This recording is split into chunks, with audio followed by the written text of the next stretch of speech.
Club Junta, building better Africa. Ndabweranso chifukwa dziko lathu tilikonde muchoonadi.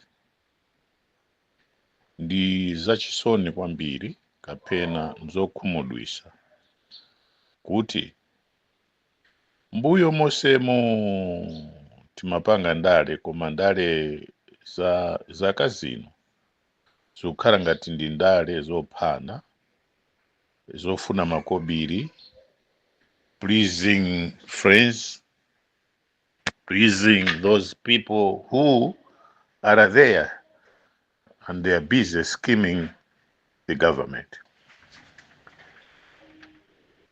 And it is sad that we are experiencing this. People that have developed an art of scheming the government. They take their relatives, they take their friends, they take whoever, and anthu amene akuziwa kuti iweyo ndikawika pa ntchito salary yako ineyo uzindipasa so much inayo izikuthandiza. Anthu akuwatenga anthu kuti akalembedwe ntchito mana mwakuti azilandira masalaries kwa anthu aja.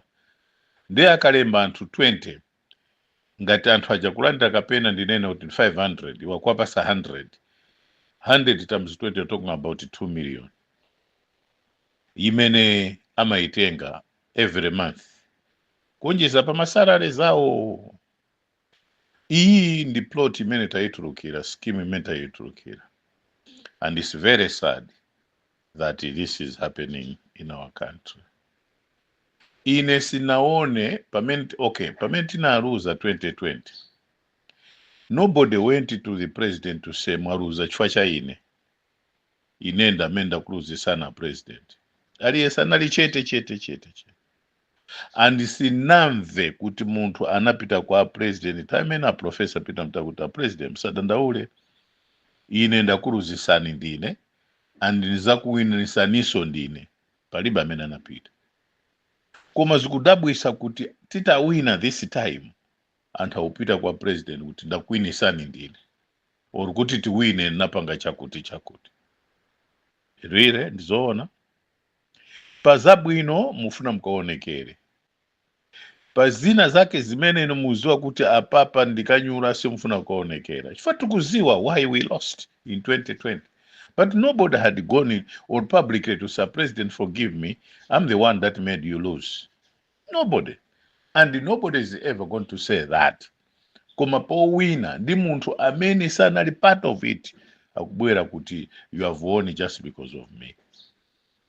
Very unfortunate. That is criminality at its best.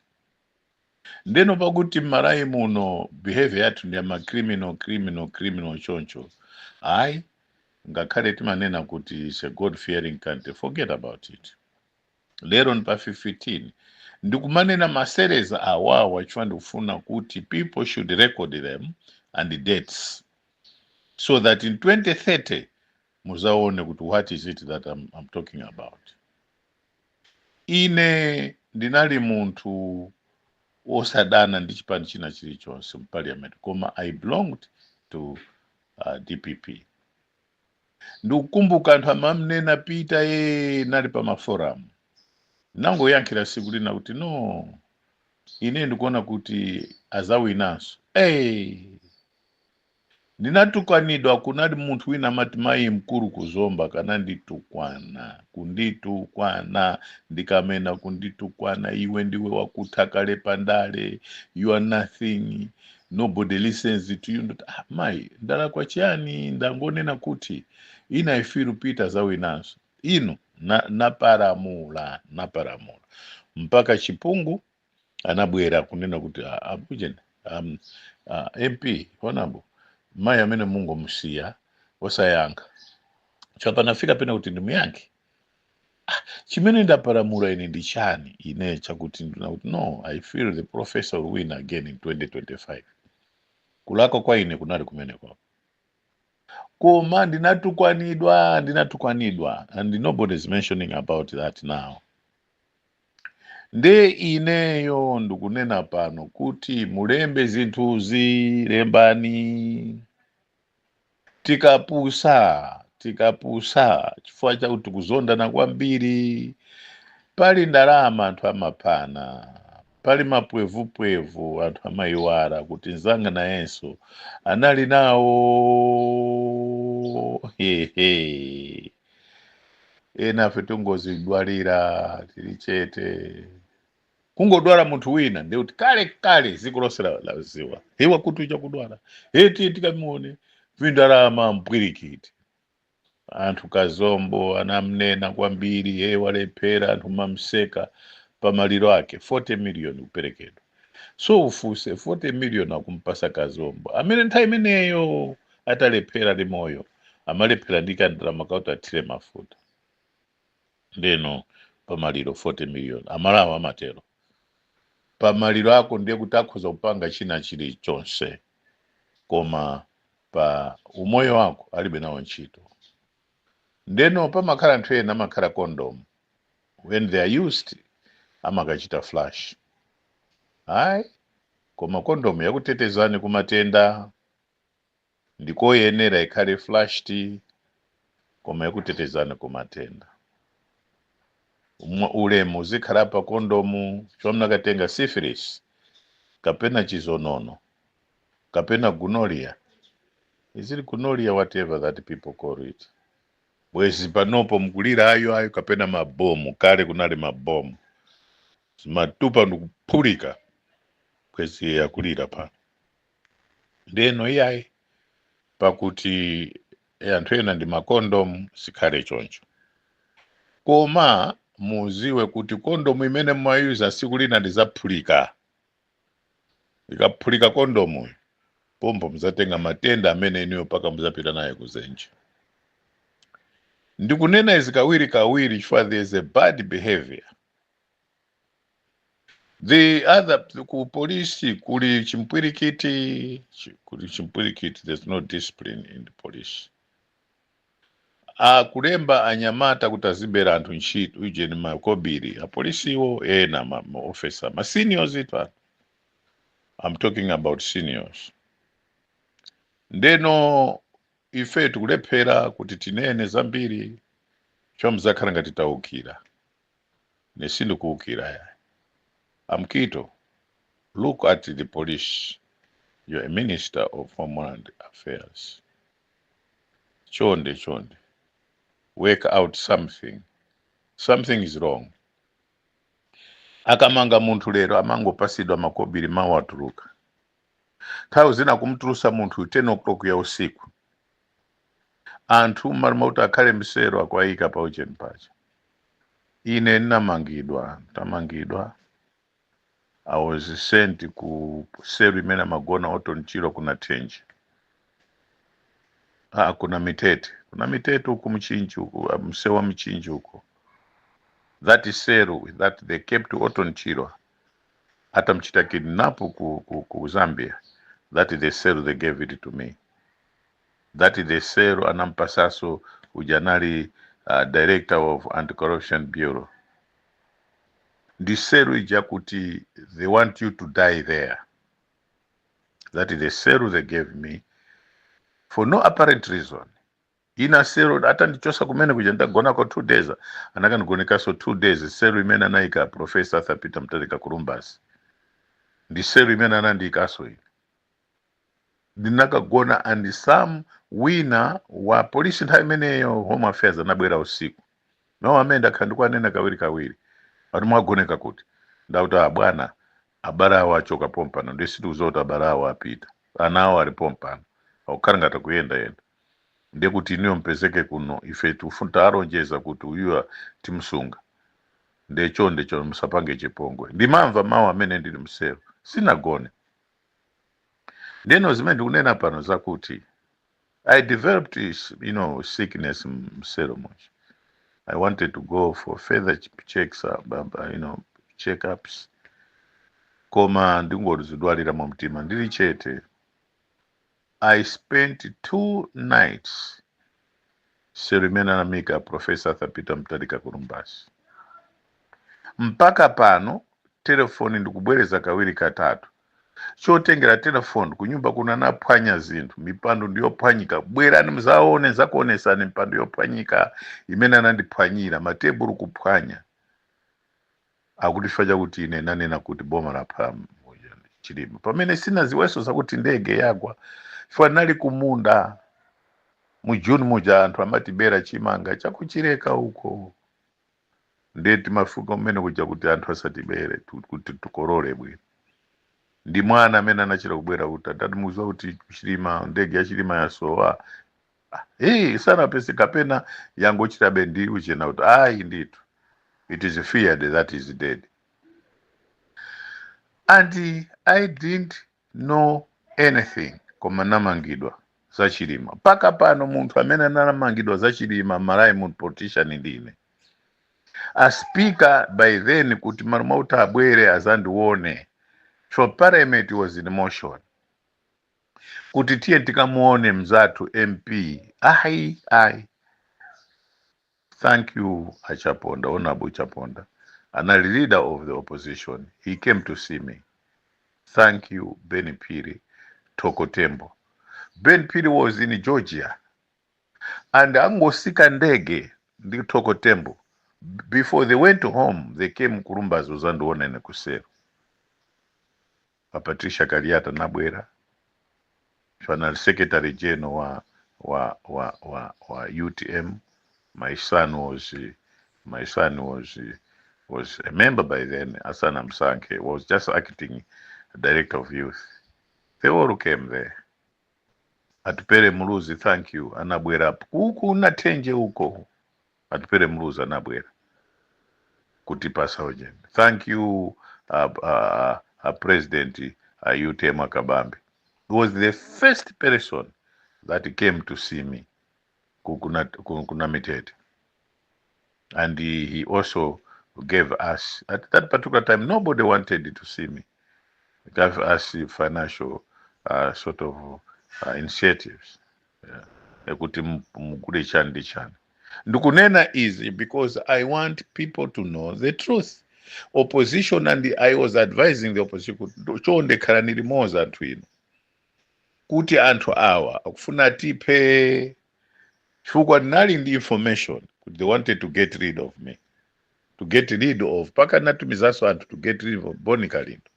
Nthawi imene Boni Kalindo atamanga ati chakusalima huko amafuna kuti atipe usiku umene uchi. Koma mwa chisomo cha Yehova ine kufera mawu akuti nanena audio yakuti Chilima sana pange ngozi koma chita kumupa.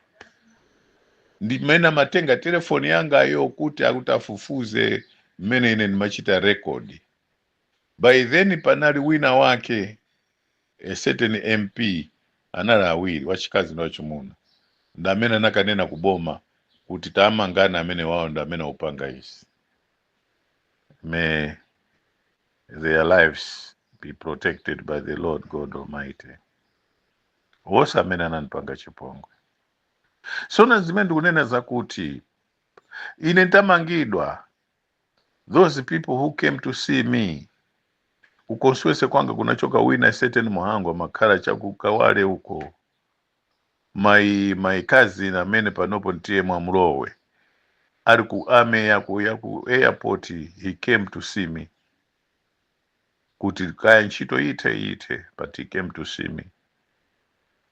Para anthu ena amene I cannot disclose to you that he came to me with a message of hope. Koma wose opo panopo ndakakhala kuti ndilipena pake bweza kunena kuti akamlepo ife nthawi ija tinachita. People would like to associate themselves with goodies. When there's something that they're going to benefit, they are always there. Nthawi imene yoyo pale anthu ena amene posachedwa apa kuti tisanawo yambe ma elections aja around June, July, if not May, anapita nthawi imene kamuzu Paris kukakumana kuti how to defeat Professor Arthur Peter Mutharika. Tinao ma audio yao. How they were attempted to. We have it. Today, they are the people that are enjoying. Kupasidwa ndrama kutika Mlepo, Yeremia Chihana, Asabwere ku parliament. Sponsoring a certain candidate. Kuti iyeyo ndamene akawine kumene. Iyeyo that not he is. That iyeyo ndamene akawine kumene kuja. Enoch Chihana came to see me. Thank you, Enoch Chihana. Ndani vice president wake Timati ndani huyu Mtambo, they all came. Secretary General came wa Ford. Timu yose ya Ford inabwera kuzandiona kurumbasi. Koma para antu ena amene sana bwere amafuna kuti ineyo ndimwalirire konko. Ineyo, I'm not after being a giant in the north. No. I'm just somebody who happened to be part of the change at that particular time. And I never thought that I'll have a position. No, it was just an interest. I was just linguistic. There are people who are fighting me. Some of them, they call themselves giant of the north. Chakufa Chihana sana mwalira namuza Enoch. Mumfuse Enoch is there. Enoch is there. Ndukunena is nufuna, the whole country should know this. I want Kamlepo. Ndikakakumana ndibakiri mluzi the next day. Iwe ine ndikamlepo tikale pansi. Bambo Enoch anamuza Enochi Kamlepo ndine tikale pansi, because it is Kamlepo that brought multi-party democracy in this country. Ineyo, I was responding to him. That was Chakufa Chihana telling Enoch. Enoch alipompo mumfuse. Kamlepo ndufuna ndikachite iweyo ndipange na urare kuchitipa, ndipange na urare kukaronga, ndo auza tuzoona. Ndipange rare kurumpi, ndipange rare kunkatape, tipite palikoma, tibwere kumzimba, tipite kukasungu, and the other places. Koma choyamba ndipite kakaona na ndibakiri. Then ndikabwera kuja. Ndufuna ndipange zimene kuti anthu aziwe choona what happened. Mufuse Enochi ali moyo. He is the second vice president of this country. Ask him. I'm not cheating. I'm not kidding. Ndeno panopo ine ndikakhala chete pali people who are fighting me. I know. Ine ndikuti I'm not fighting you chonde, my leadership tengani chonde, I will support you. Ine zanga ndinapangapo naimapo kale. I'm not intending to stand again. I will support whoever is a giant, but don't fight me, because it will be very ugly. God will fight you, and some of you not even realize what you think is your dream or your dreams. Ndeno zimene unena pali zifukwa zimene unena zimene zizi, because the people are fighting me. Ukasamba mankhwara, ukasamba chani, now zina ni mafusa. Why? I am not after this.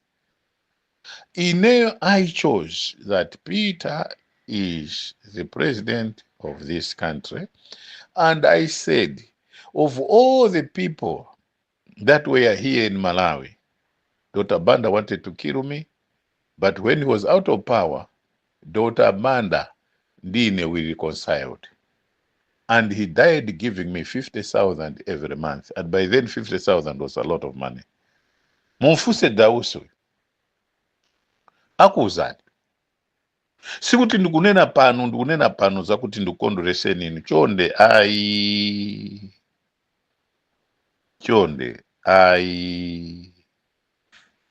I am not here to make other people, maybe Ujeda. We reconciled. Then atabwera Bakiri ndine tinalimbana anthu ena kuti aye uyu akamape mgaiza amate kwa Bakiri utakampase mamini basi akampase makobira zidia. That is not true. Bakiri is still living. I never did that in order for Bakili Mluzu to give me money. Go and ask even Humphrey Mvura is still living. I never did that for money. It was just a propaganda to tarnish my image. But when he was out of power, he was very close to me. We reconciled. We were always together. Kukoti timapitira limozi mina ndiyo seji. Makampeni tinapangira limozi. Bingo was always with me before he went to power. We were friends. Pa convention ya ine, he came. And the running mate was my sister, Febe Nyirenda, Pastor Febe Nyirenda. Some of his clothing, they were with relative, Pastor Febe Nyirenda. And when he came to power, we did a little bit of communication mpaka ndinao makarata mena mandire mbera kama chan this and that, help us this rare chan. So no, ndilinazo zose in black and white. And when he went to power, Antwena nakasokoneza kuti tisakale limos. And when Joyce Banda was Ujen, ku opposition, we were together, and he told me anakadirandira kuchinteche kunalilale kuti no siya chipani chako lowa ukuku will give you all whatever that you are looking for. And she never gave me anything. And I did campaign a lot. Only that in the process, the nango asira kuti easy unali maboza mbiri. And look at what happened to her. And when she was in America, the parliament, I was one of the most outstanding member of parliament or members of parliament that I fought for her. I stood for her. I did everything for her. But other people went to Kainenazama Boza, Chani, mpaka nachoka. Now, the only president that recognized my efforts was Peter Mutharika. Despite all what happened, despite that I stood up even against him, he is the only president in the history of this country that recognized me and made me a minister. Thank you for what you did to me. Then Chakwera was with me. Timakwera garmoti imozi kumuzuza ufuna kundipa. Nakwera garmoti ya Chakwera kuti anthu ajerasi kumpotoko sana fune kuti ine ndikanene pa solidarity dale pa Ujen Park. They organized people to kill me, but most of them, they were killed themselves. And kose kumene kumapita Chakwera ma solidarity dale, I was there. I was one of the speakers. Atakwera atafika pampando. Wanted to kill me. And I survived 6 assassination attempts trying to kill me. Now, we are in government. And from where, I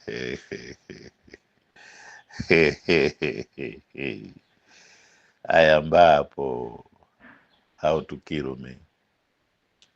Ziko mokwambiri. Chifukwa, nande a police. Wankurutu wa kupolisi. Trying to organize my demise. I'm sorry to say this. I am sorry to say this. I am sorry to say this. Tauzina, we Northerners, we don't love each other. And very destructive people.